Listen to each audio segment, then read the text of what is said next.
Welcome back my dear students, मैं हूं विवेक तापड़िया और यह है आपका channel physics in life and life. बच्चों, हम लोग प्रैक्टिस कर रहे थे क्वेश्चंस की, फिजिक्स के questions chapter wise for your board examination point of view and as well as competition point of view. Concept तो यहाँ पे कवर हो ही रहे हैं।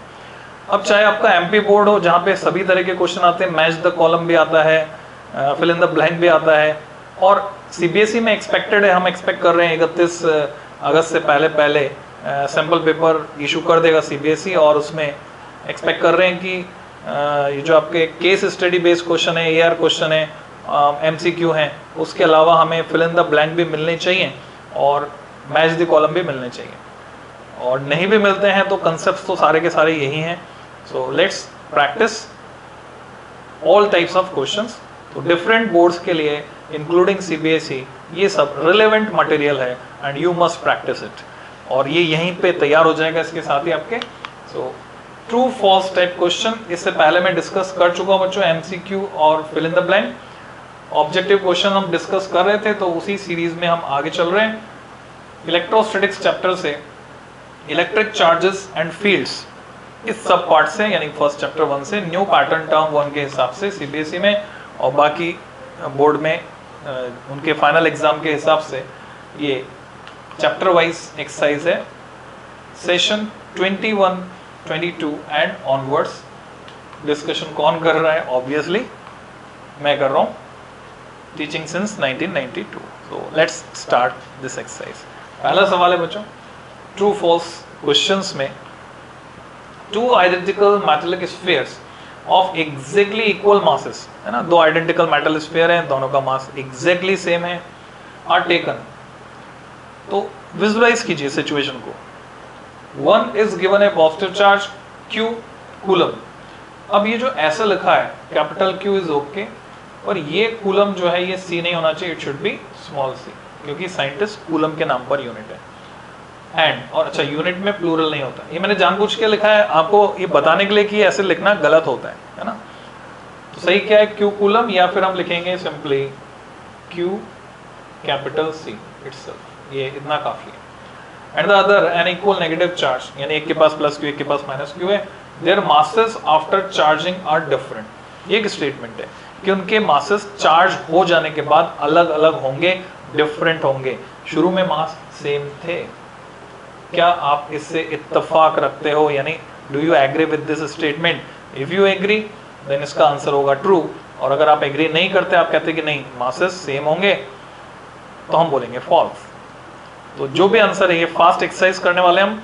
आप एक पेपर पेन लेकर बैठिए और लिखिए उस पर, और उसमें फिर अपनी मार्किंग कीजिए। यानी मान लीजिए 18-19 सवाल अगर हम डिस्कस करने वाले हैं, तो आपके उतने में से यानी पर क्वेश्चन 1 नंबर के हिसाब से आप अपनी मार्किंग कर लीजिए, तो चेक भी हो जाएगा, टेस्ट भी हो जाएगा। सो करेक्ट आंसर इज, अगर आप लिख चुके हैं, नहीं लिखा है तो वीडियो पॉज कीजिए, लिख लीजिए। Correct answer is true. Actual में जो नेगेटिवली चार्ज हो जाएगा वो हैवी हो जाएगा, उसने इलेक्ट्रॉन्स ले लिए हैं। जो पॉजिटिवली चार्ज हो जाएगा वो लाइट हो जाएगा, हल्का हो जाएगा, उसने दे दिया है। त्याग करने वाला हमेशा हल्का हो जाता है, और ग्रहण करने वाला एहसानों तले दब जाता है, भारी हो जाता है। नेक्स्ट क्वेश्चन पे चलते हैं बच्चों। Electrostatic force is a conservative in nature, is conservative in nature. Electrostatic force is conservative in nature. तो क्या लगता है आपको? जब तक यहाँ स्टैटिक है तब तक इसका नेचर एग्जैक्टली ग्रेविटेशनल फोर्स से मैच कर रहा है, और अगर स्टैटिक की जगह इलेक्ट्रिक आ गया तो इसका नेचर मैग्नेटिक फोर्स से मैच करेगा। तो कंजर्वेटिव, नॉन कंजर्वेटिव को डेफिनेशन वाइज आपने सीखा था, पढ़ा था 11th क्लास में। तो 3 डेफिनेशन होती है। कंजर्वेटिव होने की शर्त क्या है? कंजर्वेटिव होने की पहली शर्त है कि पाथ पर डिपेंड नहीं करेगा वर्क डन। दूसरी शर्त है work done in a close path is 0, और तीसरी शर्त है मैकेनिकल एनर्जी यानी sum of kinetic plus potential remain constant. तो आप उसके हिसाब से जज कर सकते हैं। सो आपने आंसर लिख लिया है, तो मैं डिस्कस करता हूँ। This is also true. Electrostatic force conservative है, इलेक्ट्रिक फोर्स कंजर्वेटिव नहीं है, क्योंकि इलेक्ट्रिक फोर्स में मूविंग चार्जेस एग्जिस्ट करेंगे और वो उसको नॉन कंजर्वेटिव बनाएंगे। Next question, question number 3। Quantization of charge can be neglected at macro. एक होता है माइक्रो यानी छोटे लेवल पर, दूसरा होता है मैक्रो यानी लार्ज स्केल पर। क्या आप काउंटिंग कर सकते हैं? अगर मान लीजिए मेरे पास एक बोरा भर के गेहूं है और मैं आपसे कहता हूँ एक एक दाना गिन के बताओ, यू कांट काउंट इट, आप नहीं गिन सकते पूरे बोरे में कितने दाने। आप कहोगे सर पागल हो गए हो क्या, आप हमको एक तगारी दो, हम उसमें भर के ये बता देंगे कितनी तगारी, यानी आप क्वांटा का साइज बड़ा करना चाहोगे। सो जवाब के सामने ऑब्वियसली हम क्वांटाइजेशन ऑफ चार्ज को निग्लेक्ट कर देते हैं मैक्रोस्कोपिक लेवल पे, जब भी लार्ज लेवल पे बात करते हैं, क्योंकि हम काउंटिंग नहीं कर सकते हैं इसलिए हम नेग्लेक्ट कर देते हैं उसको। इवन यहाँ कभी आप कंफ्यूज हो जाए तो एक इस तरह से भी सवाल पूछा जाता है, मैं आइडिया दे देता हूँ आपको। आपसे पूछा 1 माइक्रोकूलम, इसको जांचो, test it whether it is quantized और नॉट। तो आपने सोचा ये फॉर्मूला लगाते हैं Q इक्वल टू एन, और यहां से n कैलकुलेट करके निकाला। तो n कितना आ जाएगा, E की वैल्यू आपको पता है, यहाँ पे रख के n निकाल लीजिए। n आएगा ऑर्डर ऑफ 10⁻12, इस ऑर्डर। तो 10⁻12 काउंटेबल है क्या, तो जवाब है नहीं। तो भले ही यहाँ माइक्रो है, यहाँ मैक्रो है, both sounds different, macro micro. Micro होने के बावजूद ये जो क्वांटिटी है ये मैक्रो है, बहुत बड़ी क्वांटिटी है, so we can't measure it, तो हम इग्नोर करेंगे, माइक्रोकूलम है तो भी इग्नोर करेंगे। ऐसा unit of electric flux is newton per coulomb. तो इलेक्ट्रिक फ्लक्स की यूनिट आप जानते नहीं जानते, तो फॉर्मूला लिखिए Phi equal to E dot A और निकाल लीजिए। ठीक है, आंसर आपने लिख लिया पेपर पे, तो मैं आगे चलता हूँ। एक्चुअल में इलेक्ट्रिक फ्लक्स की यूनिट न्यूटन पर कूलम नहीं होती है, इसलिए क्या हो गया, फॉल्स हो गया। इलेक्ट्रिक फ्लक्स होता है Phi equal to E dot A। तो जब ये Phi equal to E dot A है तो इलेक्ट्रिक फील्ड को आप नाप रहे हैं, हमने लास्ट वीडियो में भी डिस्कस किया था, जस्ट रिवीजन हो गया आपका। न्यूटन पर कूलम में और ये मीटर स्क्वायर में तो बनेगा न्यूटन मीटर स्क्वायर पर कूलम। और अगर आप नाप रहे हैं इलेक्ट्रिक फील्ड को वोल्ट पर मीटर में और इसको मीटर स्क्वायर से मल्टीप्लाई कर रहे हैं, तो ये बन जाएगा वोल्ट इंटू मीटर, ये दोनों है, वो नहीं है। अच्छा, वोल्ट को मैं जूल पर कूलम लिख सकता हूं, जूल पर कूलम अगर मैं वोल्ट को लिखूंगा तो बच्चों ये बन जाएगा जूल मीटर पर कूलम। तो अब 4 ऑप्शन वाले क्वेश्चन की फ्रेमिंग हो गई, हमने बना डाला। ये 3 तो यूनिट हैं, कौन सी नहीं होगी, जो चौथी होगी वो यूनिट नहीं होगी इलेक्ट्रिक फ्लक्स की। नेक्स्ट क्वेश्चन पे चलते हैं बच्चों। Next question is electric force between 2 charges changes, बदल जाता है 2 चार्जेस के बीच। If we bring a third charge closer to them, तीसरा चार्ज उनके पास लाते हैं। तो ये ठीक इस तरह से है कि कोई कहे कि चंद्रमा और पृथ्वी के बीच जो गुरुत्वाकर्षण बल है वो बदल जाएगा जब कौन आ जाएगा पास में, जुपिटर आ जाएगा सपोज, या शनि ग्रह आ जाएगा, सैटर्न आ जाएगा। इज इट ट्रू, ऐसा लगता है आपको? या हम ऐसे बोलें कि 2 दोस्तों के बीच जो दोस्ती है, रिलेशनशिप, वो चेंज हो जाएगी अगर कोई तीसरा दोस्त बीच में आ जाएगा। तो हमने सुपरपोजिशन प्रिंसिपल पढ़ा है, अच्छे से पढ़ा है, तो आप इसका जवाब दे सकते हैं अगर सुपरपोजिशन प्रिंसिपल आप अच्छे से जानते हैं, उसका स्टेटमेंट आपने पूरा समझा है तो देखते हैं बच्चों। आपने जवाब लिख लिया तो ये गलत है, चेंज नहीं होगा, तीसरे की प्रेजेंस पर अफेक्ट नहीं करता। इसी को हम बोलते हैं सुपरपोजिशन प्रिंसिपल, यानी एक एस्पेक्ट है सुपरपोजिशन प्रिंसिपल का। Next question, 2 electric field lines never intersect each other. ये तो सभी लोग जानते हैं अच्छे से, चाहे इलेक्ट्रिक फील्ड लाइंस चाहे मैग्नेटिक फील्ड लाइंस, तो इट इज ट्रू, क्योंकि अगर वो इंटरसेक्ट करेंगी तो जो पॉइंट ऑफ इंटरसेक्शन मिलेगा उस पॉइंट पर मैं 2 टेंजेंट खींच पाऊंगा, एक लाइन L1 के अलोंग, दूसरी लाइन L2 के अलोंग, और resultant electric field 2 different direction में नहीं हो सकता, so it is not possible. Next question, electric field on the axis of A short dipole at A distance r from the dipole is given by, यानी formula आपको दिया हुआ expression kp² r²। क्या ये सही है? Short dipole at A distance r from dipole is given kp² r²। ये formula सही है क्या? यही तो पूछा है, ट्रू एंड फॉल्स। तो अगर आपको याद आ जाए एक्सिस पर कितना होता है, एक्सिस पर कितना होता है, मैं लिख देता हूँ। एक्सिस पर हम उसको ऐसे लिखें, फॉर्मूला रिवाइज हो जाएगा हमारा। एक्सिस पर कितना और इक्वेटोरियल लाइन पर कितना, वेक्टर फॉर्म में लिखता हूँ, -2 माइनस नहीं sorry plus 2kp, p is electric dipole moment upon r³। और इक्वेटोरियल लाइन पर अगर मैं लिखता हूँ ई क्यू, काम आते हैं फॉर्मूले, रिवीजन जरूरी है, माइनस के, जब फॉर्मूले बार बार लिखते हैं हम तो हमें याद हो जाता है, अपॉन आर क्यू। तो इसका जवाब आपके सामने है, it is false. Next question 8, electrostatic force is both attractive and repulsive, you know very well it is true. Next question, electrostatic force at a point due to multiple charges, superposition principle की गंद आ रही है हमको, is equal to algebraic sum of forces due to all charges at that point। क्या algebraic sum होगा? बच्चों algebraic sum वहां आता है जहां स्केलर क्वांटिटी होती है, और वेक्टर सम आता है जहां वेक्टर क्वांटिटी होती है। So what do you think? False है ना? आप आंसर लिख लेना पहले, मेरे बोलने से पहले लिख लेना answer.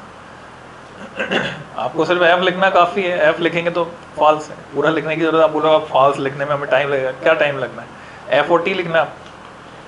Next, charge on a body can have any value greater than ये वैल्यू। ये कह रहे स्टेटमेंट में चार्ज ऑन ए बॉडी, किसी बॉडी पर जो चार्ज है वो हो सकता है कोई भी वैल्यू, एनी वैल्यू, इस पे जोड़ दे रहा हूँ, greater than 1.6 tense power minus 19 coulomb, क्योंकि मिनिमम चार्ज जो डिटरमाइन किया था किसने, मिलिगन ने, 1.6 टेंस पावर माइनस 19, किससे, ऑयल ड्रॉप एक्सपेरिमेंट के थ्रू। ये भी क्वेश्चन आता है एक number. So what do you think, any value? अगर मैं इसको कर दूं 1.7 into tens power minus 19 coulomb, तो आपका जवाब क्या होगा, इज इट पॉसिबल और not? Definitely no, because Q equal to any को फॉलो नहीं कर रहा है, तो माइक्रोस्कोपिक लेवल की बात हो रही है, मैक्रोस्कोपिक की बात नहीं हो रही, तो फॉलो नहीं कर रहा है, मतलब ये हो गया फॉल्स। नेक्स्ट क्वेश्चन पे चलते बच्चों। Electric field intensity due to an infinite charge sheet, image आ जानी चाहिए दिमाग में, infinite charge sheet, sigma upon कितना होता था, sigma upon 2 epsilon 0, decreases by increasing distance. जब तक आप उसको इनफाइनाइट कह पा रहे हो, तो सिग्मा अपॉन एप्सिलॉन 0 में क्या डिस्टेंस आ रही है, तो आपको जवाब पता है, फॉल्स, इंडिपेंडेंट ऑफ डिस्टेंस। जब तक हम इनफाइनाइट कह पाएंगे it is independent of distance. Next question बच्चों, is it possible that two similarly charge bodies can attract each other? Bodies, similarly charge bodies, अगर कोई कंफ्यूजन है तो मेरे थ्योरी वाले लेक्चर्स देख लेना, इलेक्ट्रोस्टैटिक्स प्लेलिस्ट में सब कुछ अवेलेबल है पूरा। तो जो नए बच्चे हैं जिनको नहीं पता है, तो चैनल को एक्सप्लोर करो, सब्सक्राइब तो करो ही सही, एक्सप्लोर करो चैनल को, क्या क्या है इसमें। जो टीचर्स जुड़े हुए हैं वो ये मत सोचो कि आप अपने बच्चों को बताओगे तो उनका नुकसान हो जाएगा, नहीं, उनके नंबर बढ़ेंगे। आप खुद भी यूज करो कंटेंट को, और अपने बच्चों को भी गाइड करो, समझाओ कैसे यूज करना है। और जो बच्चे जुड़े हुए हैं वो अपने दोस्तों को भी बताओ, शिक्षा फैलाने के लिए होती है। और किसी को कोई कहीं कंसेप्ट कन्फ्लिक्ट आ रहा है तो डिस्कस करो मेरे साथ, आपको चैनल पे मेरा कमेंट में लिखेंगे तो मैं आपको नंबर भेज दूंगा आपका। Okay, answer is yes. कैसे? ट्रू। अगर यहां होता सिमिलरली चार्ज बॉडीज की बजाय लिखा होता सिमिलर पॉइंट चार्जेस, तो हमारा आंसर होता नो, वो हमेशा रिपेल करेंगे। बट सिमिलरली चार्ज बॉडीज में अट्रैक्ट ईच अदर, ये मैंने समझाया था, दोबारा समझा देता हूँ। एक बॉडी के पास 2 यूनिट ऑफ पॉजिटिव चार्ज है, सपोज दूसरी बॉडी के पास 4 यूनिट ऑफ पॉजिटिव चार्ज है। कंडीशन है एक के पास चार्ज दूसरे से ज्यादा होना चाहिए, तभी ये पॉसिबल होगा, अदरवाइज नहीं होगा। जब इनको पास लाते हैं एक्चुअल में तो रिपेल होकर दूर चले जाएंगे चार्जेस, पर फॉर सेक ऑफ अंडरस्टैंडिंग चीजें आसानी से समझ में आ जाए उसके लिए हमने मान लिया कि पास हैं, पड़े हैं पास में। तो ये 2 पॉजिटिव यहाँ पर इंड्यूस करेंगे। इंडक्शन का जो फॉर्मूला आपने तैयार किया होगा, Q dash induced charge equal to minus Q times 1 minus 1 upon capital K, where capital K is dielectric constant. तो हम मान लें कंडक्टर है, कंडक्टर तो कैपिटल K इज इन्फिनिटी। तो ये 2 यूनिट ऑफ पॉजिटिव या 2 यूनिट ऑफ नेगेटिव इंड्यूस करेंगे, और ये 4 यूनिट ऑफ पॉजिटिव या 4 यूनिट ऑफ नेगेटिव इंड्यूस करेंगे।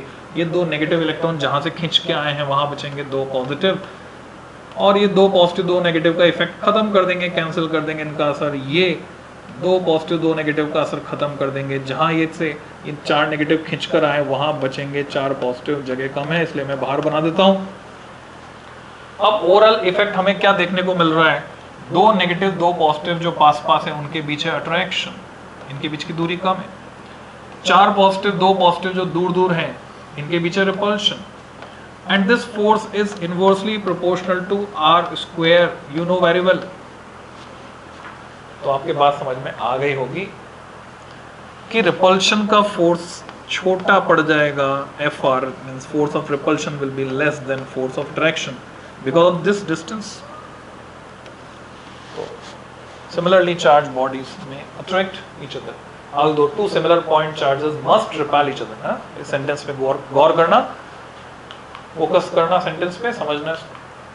Next 13th question, charge given to a spherical conductor, जो स्फेरिकल कंडक्टर को चार्ज दिया, is uniformly distributed in its entire volume. क्या लिखा है कंडक्टर, तो जवाब आपने ढूंढ लिया होगा, मैं आंसर बता रहा हूँ, इट इज फॉल्स। कंडक्टर पे तो सिर्फ सरफेस पर होता है, वॉल्यूम में जाना है तो इंसुलेटर होना चाहिए। Next, Gauss law is valid only for the fields which follows inverse square law. ये 6 पॉइंट लिखे हुए गॉस लॉ के बाद एनसीईआरटी में लिखे हैं और आपने पढ़ा होगा तो यहाँ पे तैयार किया होगा। So it is true, Gauss law is valid only for, मैं यहाँ पे और जोड़ देता हूँ, फॉर द फील्ड्स की जगह मैं कहता हूँ वेक्टर फील्ड्स, स्केलर फील्ड के लिए वैलिड नहीं है। Gauss law is valid only for vector field. अब स्केलर फील्ड कौन से होते हैं, टेम्परेचर फील्ड हो गया, प्रेशर फील्ड हो गया, दीज आर स्केलर फील्ड्स, उनके लिए वैलिड नहीं है। मैग्नेटिक फील्ड के लिए वैलिड है, ग्रेविटेशनल फील्ड के लिए वैलिड है, इलेक्ट्रोस्टैटिक फील्ड, इलेक्ट्रिक फील्ड के लिए वैलिड है। नेक्स्ट चलते हैं बच्चों, 15वां सवाल, electric flux is a vector quantity. ये फिर से कंफ्यूज करने के लिए, आपको लगता है लाइन जा रही है, लाइन में डायरेक्शन है, no, it is false. False कैसे है, आई होता है E dot A, scalar product of electric field and vector area, very important formula, बार बार रिपीट हो रहा है इसलिए। 16th question, the minimum field required to produce break down of air is, numerical देख रहे हैं, ये वैल्यू आपको याद होनी चाहिए, एयर की डाइलेक्ट्रिक ब्रेक डाउन वैल्यू, यानी डाइलेक्ट्रिक स्ट्रेंथ कहते हैं इसको, एयर की dielectric strength. So how much it is, 3 × 10⁶ volt पर मीटर। इतना पोटेंशियल डिफरेंस हमने 1 मीटर की दूरी में लगा दिया तो इतना इलेक्ट्रिक फील्ड डेवलप होगा, तो इंटरवेनिंग एयर का आयनाइजेशन हो जाएगा। फिर आपसे पूछा, therefore a conducting sphere 10 cm in radius can easily hold a charge of, इतना चार्ज वो होल्ड कर सकता है 4 × 10⁻⁶ coulomb in air without break down, यानी आसपास एयर का डायरेक्ट ब्रेक डाउन नहीं होगा, ऐसा कह रहे हैं, दिस इज द स्टेटमेंट। तो क्या लॉजिक लगेगा बच्चों, लॉजिक सीधा सीधा ये लगेगा कि अगर मैंने इतना चार्ज दे दिया इस स्फीयर को 10 सेंटीमीटर की रेडियस है, तो इस पे इलेक्ट्रिक फील्ड कितना हो जाएगा वो हम कैलकुलेट कर लें, E = kq/r², इसे कैलकुलेट कर लें। कहाँ पहुँचेंगे इससे, बाहर आ गए, मैं सोचा था उसको रोकना है पर बाहर आ गया, वापस चलते हैं। ओके, तो kq/r² से मैं अगर कैलकुलेट करता हूं तो मुझे पता चलेगा कि इसको एक्सीड कर जाएगा। Here is the calculation, false, इसलिए गलत हो गया। Electric field of the sphere kq/r² से मैंने कैलकुलेट किया यहाँ पे, इसलिए मैं पेन से हटाना चाह रहा था, मैंने लिख दिया था 3.6 × 10⁶ न्यूटन पर कूलम हो जाता है, जो कि इससे ज्यादा है, is more than 3.6 × 10⁻⁶ Newton per coulomb, तो उससे ज्यादा है। So the sphere cannot hold this much of charge. Next question पे चलते हैं, इसका आंसर तो फॉल्स हो गया। Question number 17, 3 equal charges Q each are placed at the corners of an equilateral triangle. Imagine कर सकते हो, डायग्राम बना सकते हो, जिसकी साइड A है। The force on any one of the charge वो इतना होगा। You have to again calculate. तो कैसा क्वेश्चन है, साथ साथ में अगर आपने गौर किया तो हर क्वेश्चन के साथ यहाँ पर डिस्क्रिप्शन में चल रहा है वो एप्लीकेशन बेस्ड है या अंडरस्टैंडिंग बेस्ड, जैसे लास्ट वीडियो में मैंने डिस्कस किया था, या नॉलेज बेस्ड है, एनालिसिस करना है आपको, है ना, application. So you have to calculate it. Video pause करके आप ये बनाइए डायग्राम और कैलकुलेट कर लीजिए, और अगर डायरेक्ट याद है तो अच्छी बात है। Here is the solution, you can C diagram बना के आप सॉल्व करके जब निकालेंगे you will get this result which is same. So same कैसे है, एक की वैल्यू डालूंगा 1/4 पे ε0 मिलने वाली है, that's why it's true. तो बच्चों ये हमने रिगरस फास्ट एक्सरसाइज की ट्रू फॉल्स कंसेप्ट रिवाइज किए, कुछ फॉर्मूले रिवाइज किए, कुछ न्यूमेरिकल एक्सरसाइज भी हमने कर ली। तो इस वीडियो में इतना ही, जल्दी मिलते हैं नेक्स्ट वीडियो में। Till than happy learning.